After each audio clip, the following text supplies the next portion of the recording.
દેવના મર્મોની સમજણ ભાઈ ભક્તસિંહ દ્વારા એપ્રિલ 29 તે પોતાના દૂતોને આજ્ઞા આપશે. ગીતશાસ્ત્ર 91 અને 11. પ્રેરિતોના કૃત્ય 5 અને 17 તરફ આવીએ, જ્યાં 5મા પ્રકારની અડચણ દેખાય છે.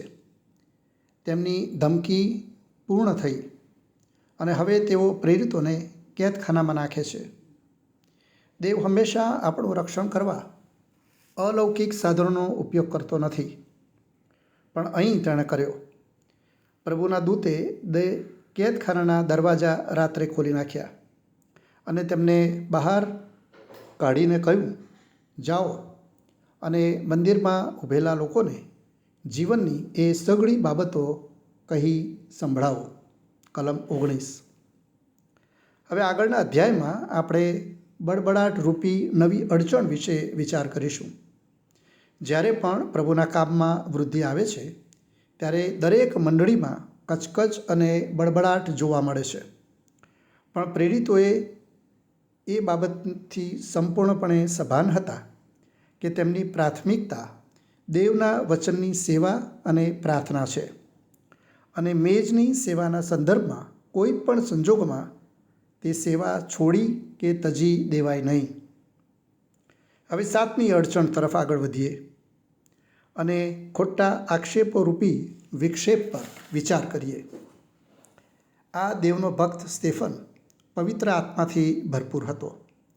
તેમને જે કંઈ કરવું હોય તે તેણે તેમને કરવા દીધું. તેમના ખોટા તહોમતોને તેણે નજરઅંદાજ કર્યા. સામનો કરતાં તેણે કંઈ પણ શબ્દો ઉચ્ચાર્યા નહીં. પ્રાર્થના કરતાં તેણે તેમને માફી આપી. પ્રભુ, આ દોષ તું તેમના પર ન મૂક. હવે 8મા અધ્યાયની 14મી કલમમાં વર્ણવેલી 8મી અડચણ પર જઈએ. રાષ્ટ્રીયતા ઉપરની એક નવી અડચણ ઊભી થતી આપણે જોઈએ છીએ. બહુ ચોક્કસપણે શૈતાન કોમી અર્થાત જાતિવાદી સમસ્યા વિક્ષેપના રૂપમાં ઊભી કરે છે. આવા બધા ભેદભાવોથી આપણે સાવચેત રહીએ.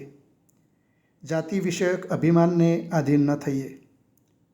અંગ્રેજીમાં દેવનું વચન આપવાનો સિદ્ધાંત પર આપણે કામ કરીએ છીએ અને જેટલા જરૂરી હોય તેટલી ભાષામાં ભાષાંતર કરીએ છીએ, અને આ રીતે સાથે રહેવા અને સાથે સેવા કરવાની એકતા જાળવીએ છીએ. આમેન.